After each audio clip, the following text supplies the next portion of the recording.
اعوذ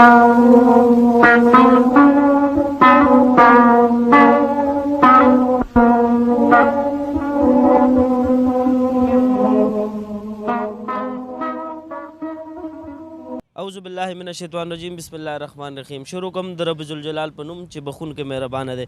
قدرمنو پښتنو، نن موږ ستاسو په خدمت کې یو ځل بیا حاضر یو او یو داسې ځای ته راغلي یو داسې خلکو سره، یو داسې ماشومانو سره چې د هغوی د زندګۍ حوالې سره به د دې نه یو څو تپوسونه پوښتنې کوو. تاسو ته به زموږ کیمرامین خولی شي دلته چې کوم دی نو ډېر شی واړه چې دا د دی د تعلیم وخت دی، دا د دی د منډو تړلو وخت دی، دا د دی د انجوایمنټ وخت دی او دی راغلي دي څوک پکې پوډرز کې دا ماشومان به تاسو ته مخامخ ښکاري د دې چې ډېر عمرونه یې نو 8 کاله 15 کاله سره په څنګ کې ولاړ یو دوه ځوانان چې ډېر ښکلي ماشومان دي. عمرونه یې هم دومره عمرونه نه دي، ډېر کم عمرونه دي.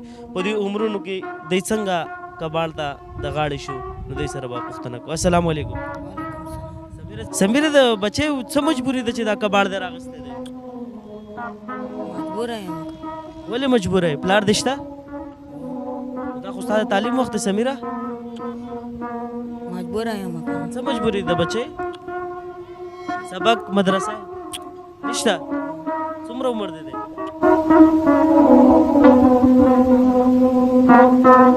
10 کاله دی؟ 10-12؟ 10-12 دی. ازادې خبرې کوو. یاسینه دا راته ووایه بچی چې د کله نه کباړ ټولی؟ 1 کال کېږي. 1 کال کېږي چې کباړ ټولی. په دې کباړ کې څونه روپۍ ګټې بچی؟ 600 ګټم. او د سهار د څه ټایم نه در څه ټایم نه دا کباړ ټولی؟ 5 بجې. 5 بجې. مور پلار دې شته؟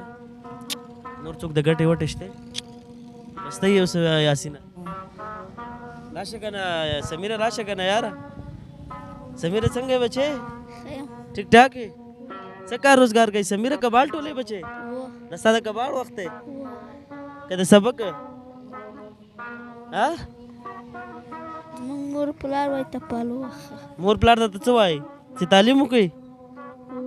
نو تعلیم څه صورتحال دی؟ پیسې میسې لري؟ که تا څوک مدرسې وګوره که نه، که تا پورې وګوره، که تا څوک چېرې مدرسې سکول ته بیایي ځې به بچې؟ سبق به وایې؟ چې لوی شي نو څه به جوړېږي زویه؟ پولیس به جوړېږي؟ د کوم ځای پولیس به جوړېږي؟ د پاکستان حفاظت به کوي؟ نر سړی دا پړن د څه وخت نه در څه وخته ګرځې؟ کال کېږي. 1 کال کېږي. او سهار څه ټایم راځې سمیره بچې؟ 5 بجې راځو. او څه ټایم ځې؟ ماښام اذانونه کوي بیا ځو پسته کور ته. بیا کور ته ځې؟ ته خو به ډېر ستړی کېږي سمیره. نه ستړی کېږم. نه ستړی کېږي؟ څو روپۍ ګټې زویه؟ 300-400 ګټم. او دا ټول پنډو کې ته ځان سره ګرځئ؟ ابو او امي دې څه وایي چې سمیره سبق ووایه؟ ته ولې سبق نه وایې سمیره زویه؟ پیسې میسې در سره شته که نشته چې سبق ووایې؟ یا که په سکول کې داخل کو سبق به وایې؟ وایې به سبق؟ واده دی دا؟ بیا به دا کباړ نه ټولی؟ یا ته چېرته پاتې کېږي سمیره؟ سراب ګوټ. سراب ګوټ کې پاتې کېږي. او نور مشران وروڼه دې شته؟ بس یو ته یې دا کباړ ټولی. څونه عمر دی سمیره زویه؟ 10 کاله کېږي. 10 کاله عمر دی دی.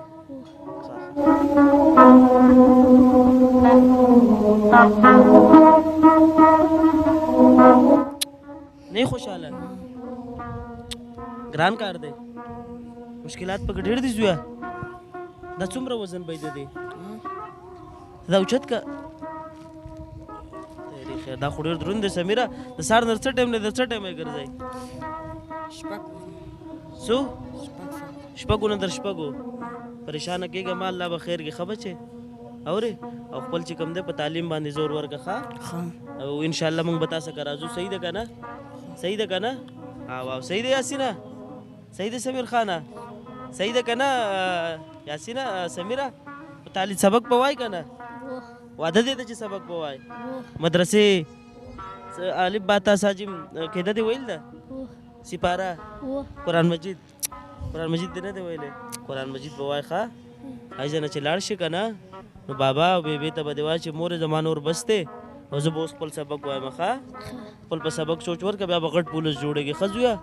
صحیح ده که نه؟ مهرباني.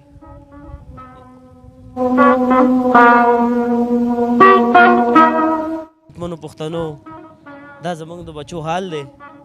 دا بچي د 10 کالو د 12 کالو د دې چې دغه عمرونه دي دا د دې د تعلیم وخت دی، دا د دې د مدرسې وخت دی، دا د دې د قرآن مجید د ویلو وخت دی او زمونږ ماشومان راغلي دي او چې کوم دی نو په ښار کې کبال ټولوي د سهار د شپږو نه والې تر ماښام تر شپږو بجو پورې.